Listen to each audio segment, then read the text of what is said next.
Hello, fellow warriors. How are we? I hope you guys are doing well. Megan here, the faithful fibromyalgia warrior. Just taking a quick break in my day. I am back, as you may have seen from my last video. I have gone back to school full time, working towards getting my certification as a nutrition coach and consultant. It's all online, which is amazing. So I don't have to worry about getting anywhere, traveling, any of that. And it's at my pace. And I have to say, so it's been a week and I'm really, really enjoying it. I was initially worried that it was going to be too much for me, that I was going to be exhausted, or that it was going to be too much for me to retain. But I'm loving it. Now, I know there's a lot of information out there in the nutrition world that is based on incorrect or misunderstood information, whether it's about cholesterol, saturated fats, or the requirement to have carbohydrates. I have lived a carnivore lifestyle for 3 years. I have lost 90 pounds, which I think is like 42 kilos.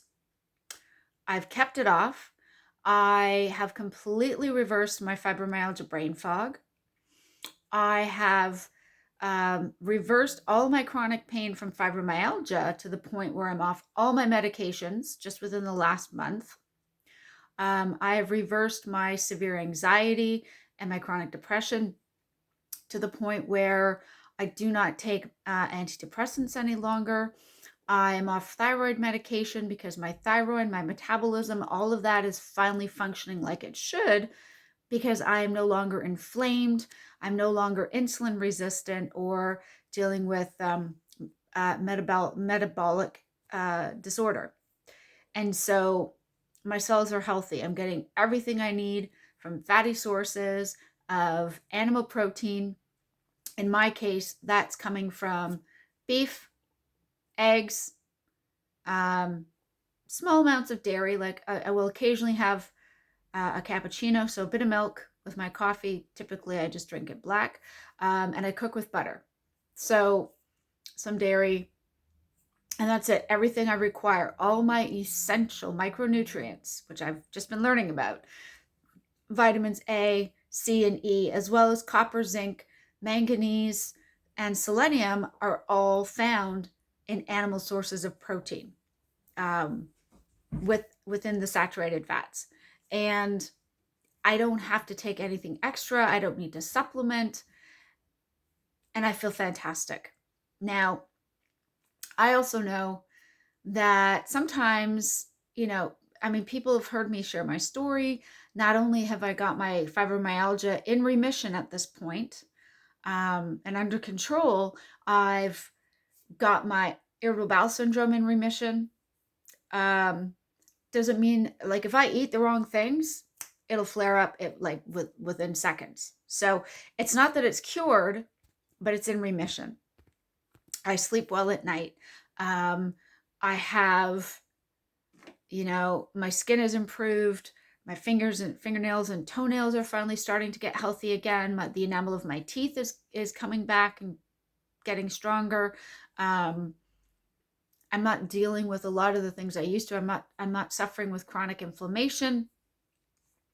I do still have some very slight chronic lower back pain, but I think perhaps that is just because it's around the sacrum and the sacroiliac joint, which, as was explained to me by a physiotherapist, that is an area that can easily get irritated, because it's the part of the body that supports the majority of our weight, whether we're sitting or walking or whatever. When we move, that's where the weight is supported from.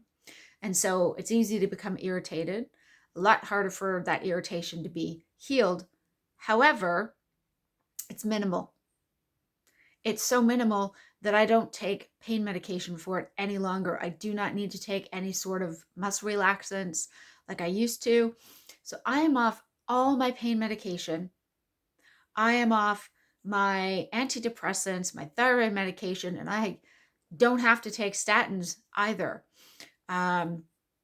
I was told in 2019 my LDL cholesterol was far too high, which in and of itself, I now know through videos of experts, actual heart surgeons like Dr.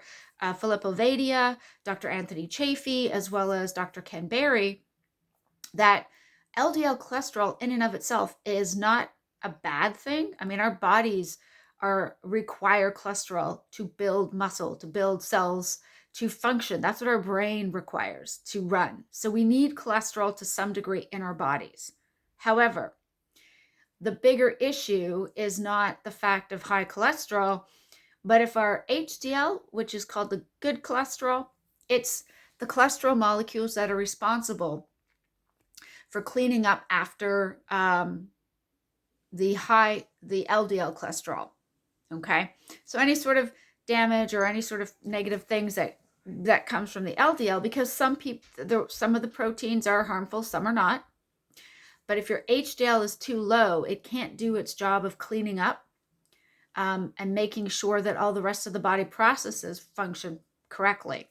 So if your triglycerides are too high and your HDL is too low, that's what's really of greater concern. Also, just to add, I've learned over these past 3 years of being down by 90 pounds and stable and keeping it off, okay, and feeling my health come back bit by bit, feeling my strength come back bit by bit, my need for a wheelchair all the time slowly, gradually reducing. One day, my dream is to walk 2.5 miles into town without the need of any sort of wheelchair or mobility device, because I will be that much healthier and I will be that pain-free. I'm not there yet, although I would like to add that yesterday I was out. I just did a fairly short walk, but it turns out I covered 0.4 miles. I walked almost half a mile yesterday, and I didn't feel pain or twinging or anything else like that. I was a little bit tired because I haven't done a lot of walking since coming back from holidays in Canada. So I need to sort of start to build that up again. But God is amazing. All of these positives are miracles from God through finding the truth about what it means to eat a proper human diet.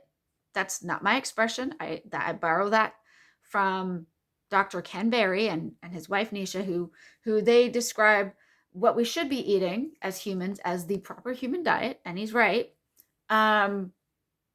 Which is the majority of our food should be coming from animal sources of fatty protein. Muscle meat, skeletal muscle meat with the fats that are attached to it. That's all we require. If we eat beef and eggs and a bit of dairy, even if it's just a bit of butter and not milk, we already get all of the essential nutrients that we require for our bodies to function just from that. We don't need to eat copious amounts of plants and other things in order to, and I say other things such as supplements or highly processed seed oils, to get the antioxidants and all these other things in our bodies. This only becomes a problem. We only need more of the vitamins and minerals if we are consuming a high level of carbohydrates. If we reduce or cut out carbohydrates, then the trace amounts we get from animal sources of protein and the associated fats is more than enough for our daily requirements for our bodies to function and to function well.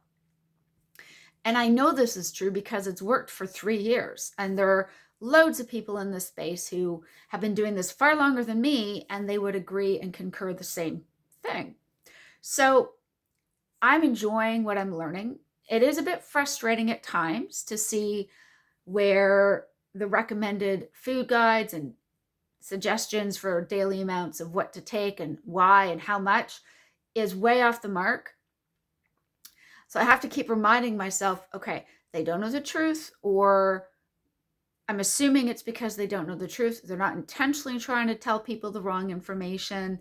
Um, and when I get my certification, hopefully I can help change things from the inside out.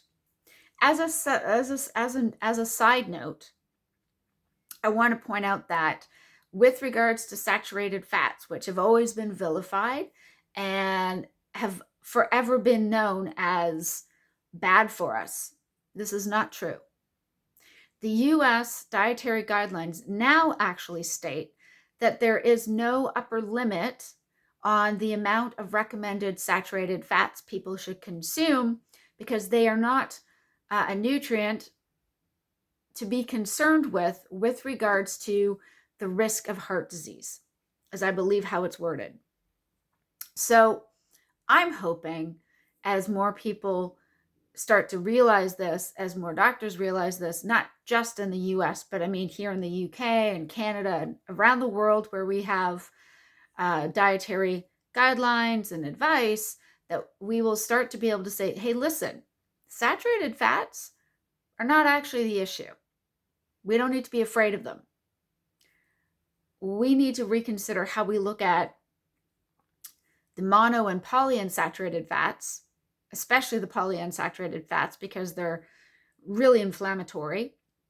And just in case, just the idea that we know sugar is probably not good for us, but high levels of omega-6, like significantly more than, say, when we take in significantly more than what our bodies require, we're causing a lot of inflammation, and we're actually putting ourselves at greater risk of coronary disease than saturated fats ever could.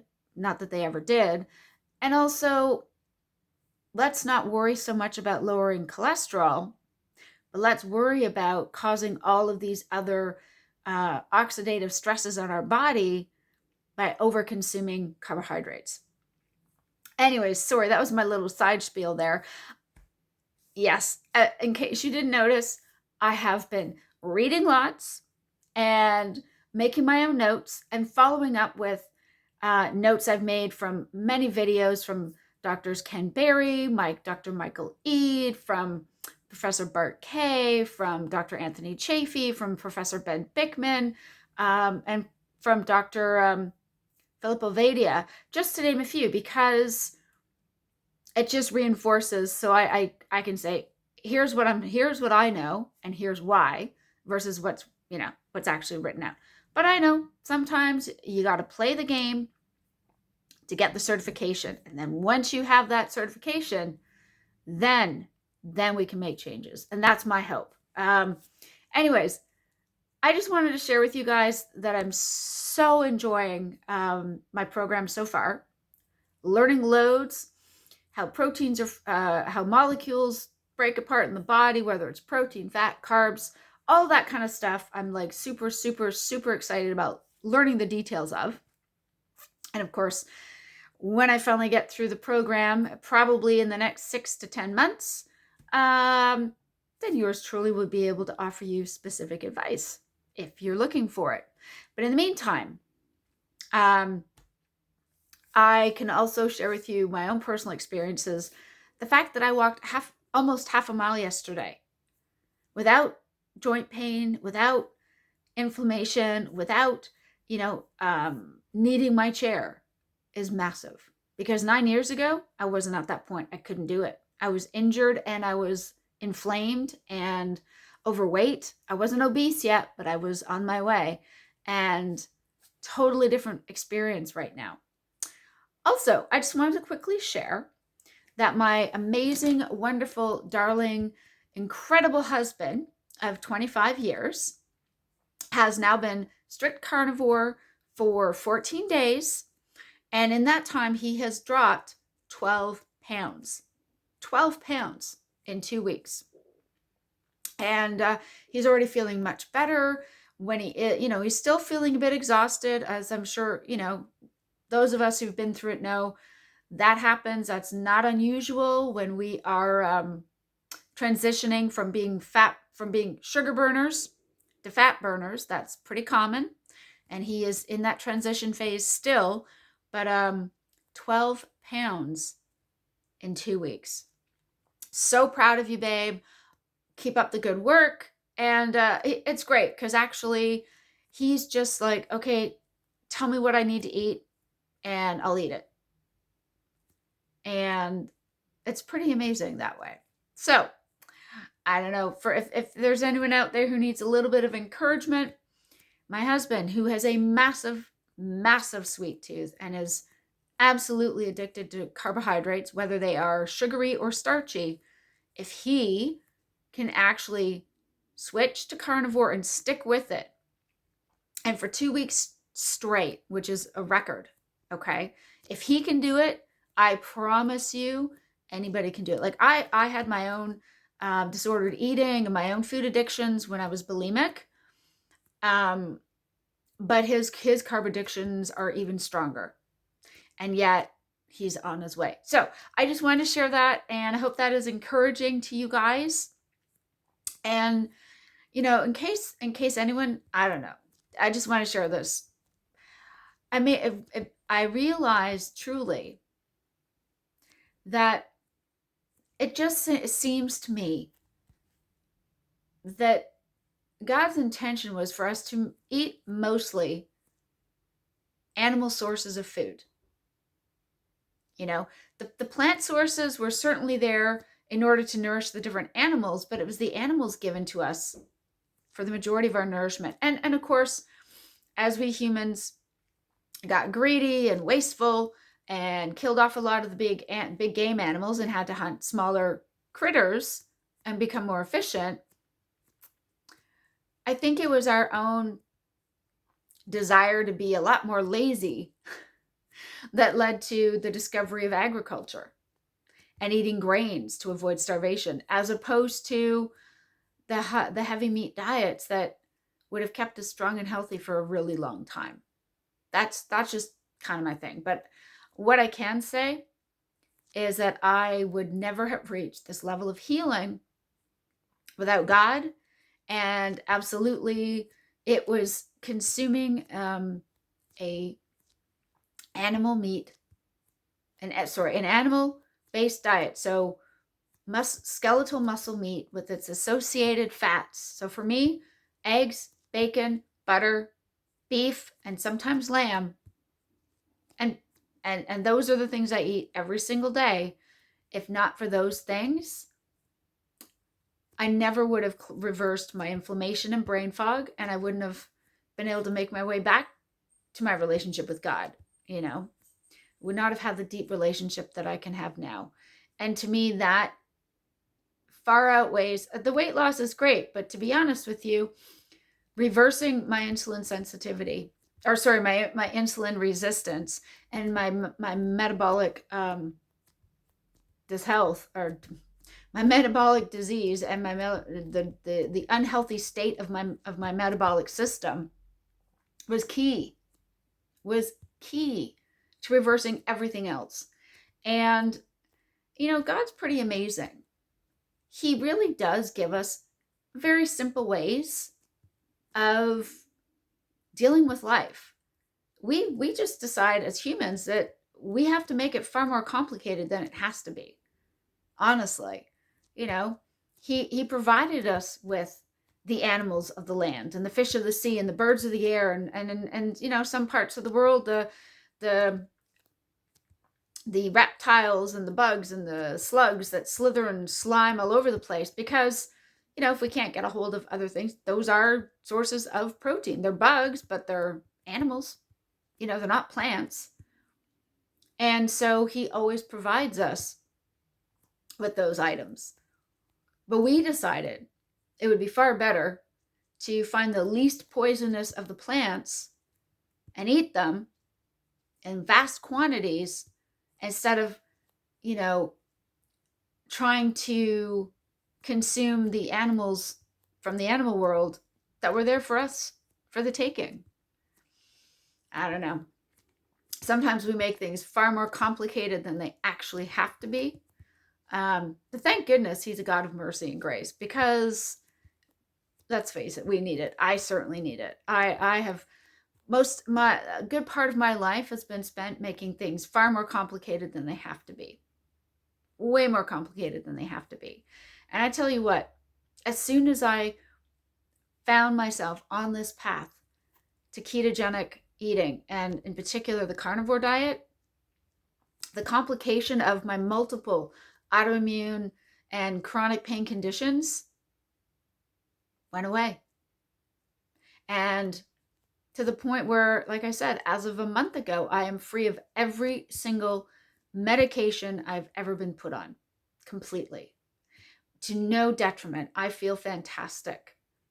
And other than, the aches and pains that come from anybody, if we sit in one place too long, or we lay down for too long, or, if we stand up for a long time, anytime we're in one position for any length of time, it starts to get a bit achy. That's normal. That's God's way of, God created our bodies in such a way that if that happens, we get signals sent to us saying, hey, this is kind of getting a bit sore.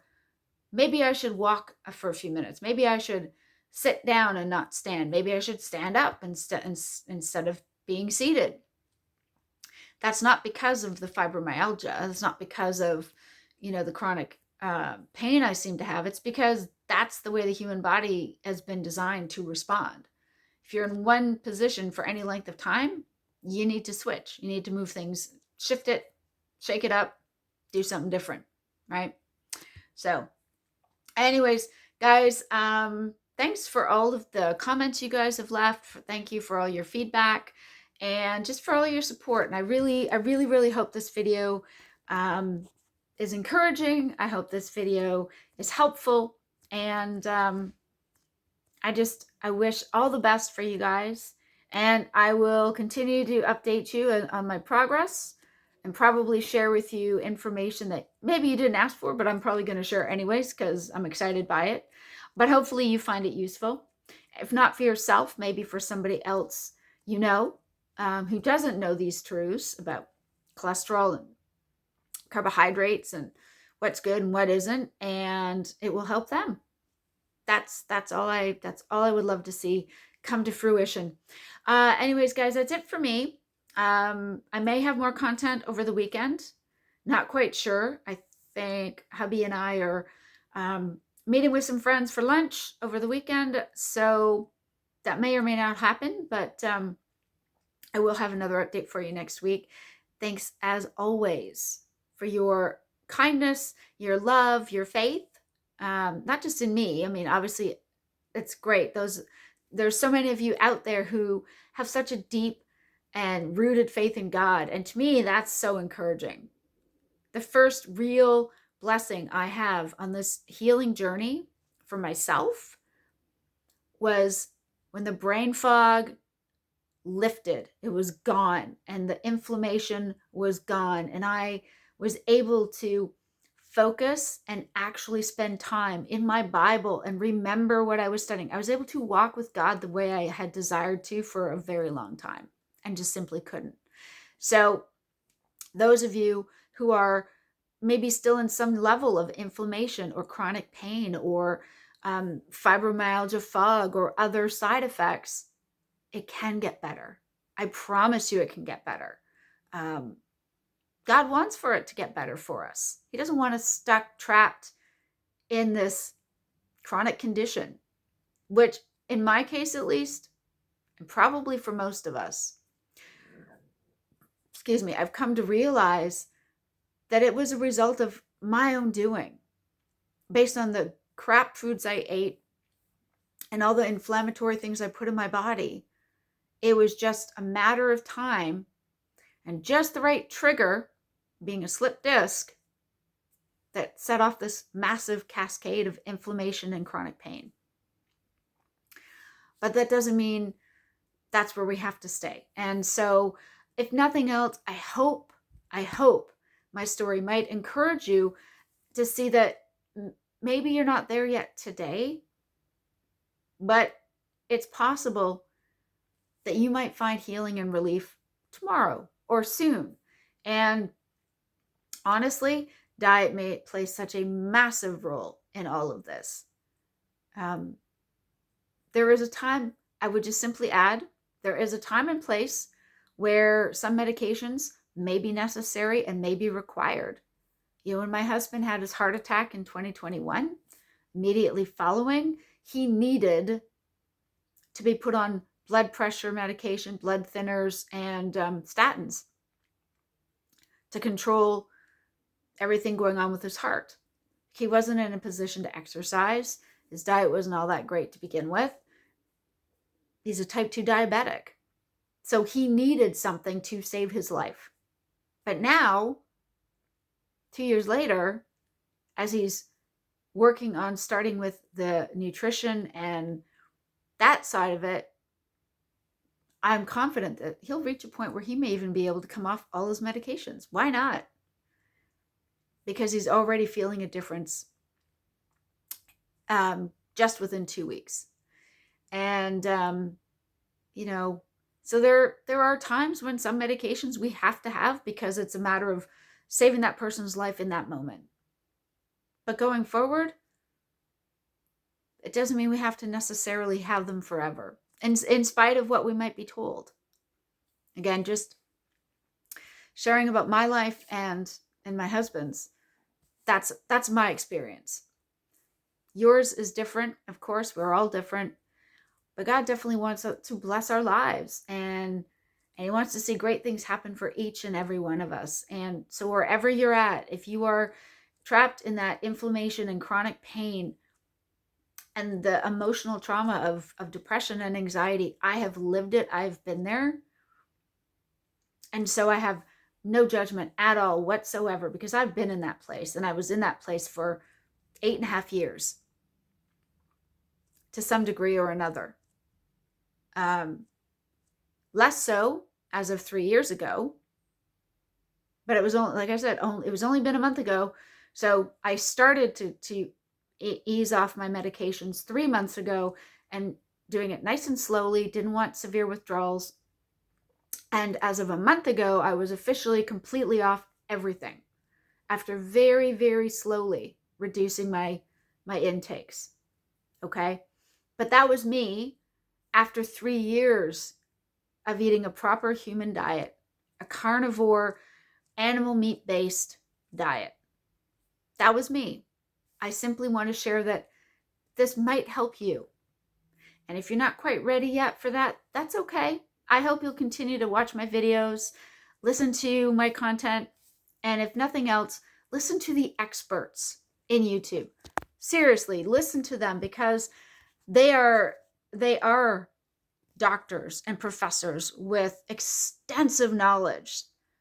I'm getting maybe the equivalent of year 7 or grade 7 science here in my diploma, because I'm not a top level scientist enough to understand basic functions.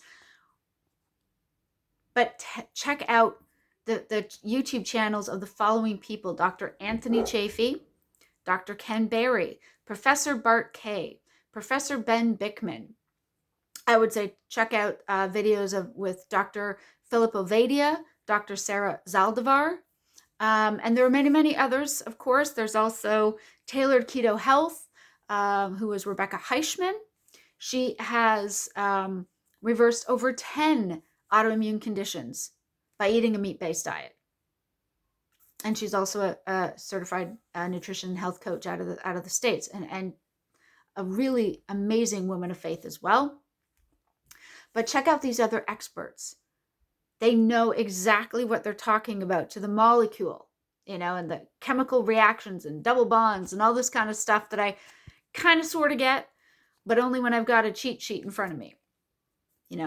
Even if what I have to share, you feel like you got to go back and check out their videos just to be sure, please do.